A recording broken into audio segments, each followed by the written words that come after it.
This video is brought to you in part by the channel MTG Anarchy, where we take a look into the world of Magic the Gathering and throw a little bit of mischief and chaos into the mix. Welcome to the Anarchist discussions, in which we take a look into what is currently going on within the Magic the Gathering world and discuss what is on our minds. My name is Michael, it is great to see you here.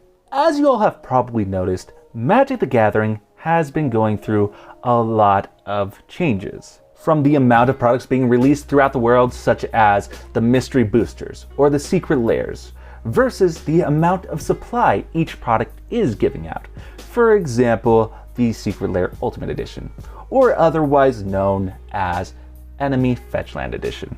I mean, we have all heard about the reports about how many Secret Lair Ultimate Editions each store is going to be receiving throughout the world, as well as now a change in the price of how much retailers are selling this product for. So there's been a bit of change on that front. These changes can also be attributed to how we are playing this game, from going from tabletop to online or arena, to how this game is truly being played. Now, you may be confused as to what I mean by how this game is being played, so let me actually explain a little bit on that. In reference to how this game is truly being played, we would have to take a look at the formats affected by change, especially with the most recent set, Ikoria Lair of Behemoths. Ikoria Lair of Behemoths has been the cause of a lot of controversy, especially when it comes to one of their newest mechanics, Companion.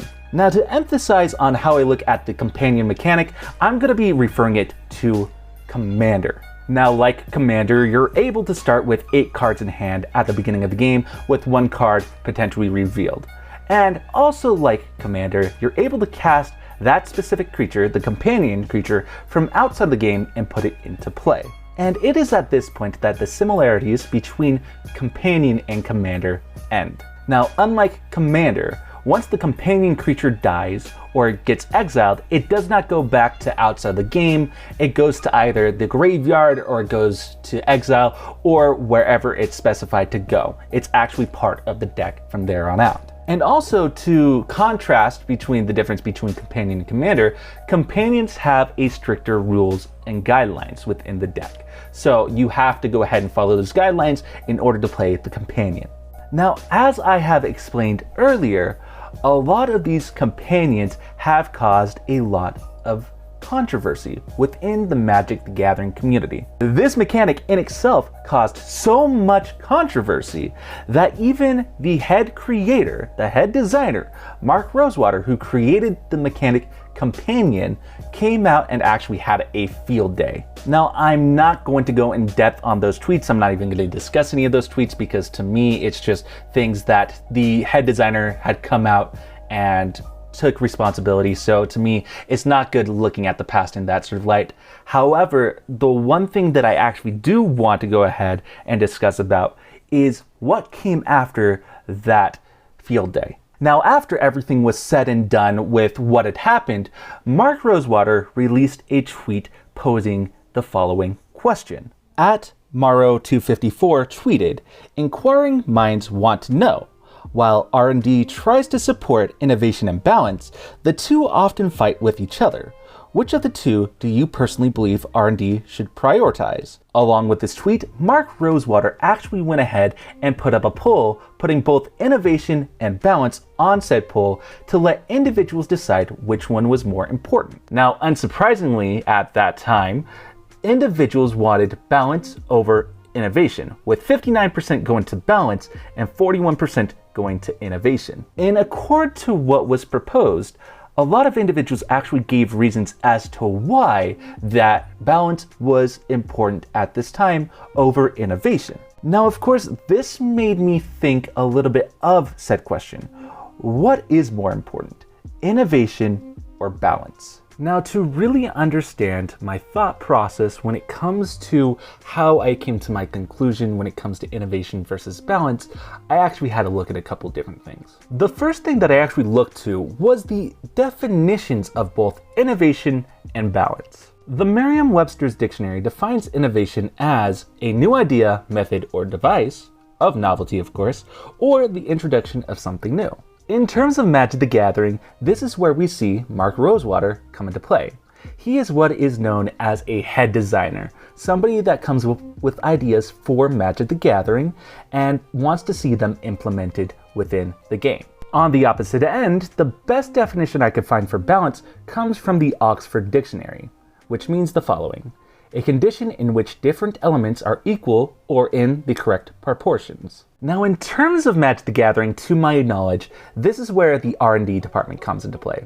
They are the individuals that take a look into this idea and say, okay, how can we implement this idea into the game of Magic the Gathering without breaking the game? Also, in regards to R&D, to my knowledge, these are the individuals that will play test these cards to decide or not if these cards work within standard, within the set they are trying to create. Now, for those of you who did not catch what I just said there, and again, this is just to my knowledge of what I know, so if I'm wrong, please let me know in the comments down below about what the right sort of information is, but to my knowledge, unless specified towards a different format, most of the sets that R&D as well as the innovation teams create go towards a standard format. Sure, there may be a lot of cards that may go towards other formats like Commander, Vintage, Modern, Legacy, all those sorts of formats, but standard sets are usually focused towards the standard format and not other formats. Now, as a Commander player, to me, if I see a card that goes well in a deck of mine that is released from a standard set, to me, I'm gonna say, you know what, that may be good for my deck, I'm gonna put it in there, I'm gonna play with it. And that sort of thought process is fine. On the opposite end, when I see an individual saying that a standard legal card, a card that's meant for a standard legal set, is going to be broken in another type of format like Modern, Pioneer, Legacy, Vintage, or anything of those formats, to me, and this is just my own personal opinion, so if you have a different opinion, again, that is on you, but this is my opinion, that is the wrong way of thinking. Now, just to clarify, I am not against individuals using standard legal cards meant for standard sets to be played in other formats. I am not against that whatsoever. I like seeing new cards being used in multiple different formats, especially if it's something there. But to expect cards being made for these other formats other than standard, that is where the mindset needs to change. Now, if a standard legal card meant for a standard legal set is broken within standard, that is where another issue pops up. For an example of this, let's turn to Oko Thief of Crowns from Throne of Eldraine. Now, for those individuals that were around when Oko was around, it was a busted card, especially to not only the amount of cost, the amount to get to ultimate, the abilities that it had. There was just so many things that the design of the card as well as the implementation of the card had that made it broken in many different formats, all to the point that it got banned in many different formats. Now, I will say with Oko Thief of Crowns, there should be some blame that is put onto the designer of said card for designing the card and making it how it was made, but there should be even more blame put towards the implementation team and the playtest team for not seeing the issues of Oko Thief of Crowns. And that is where we see balance versus innovation.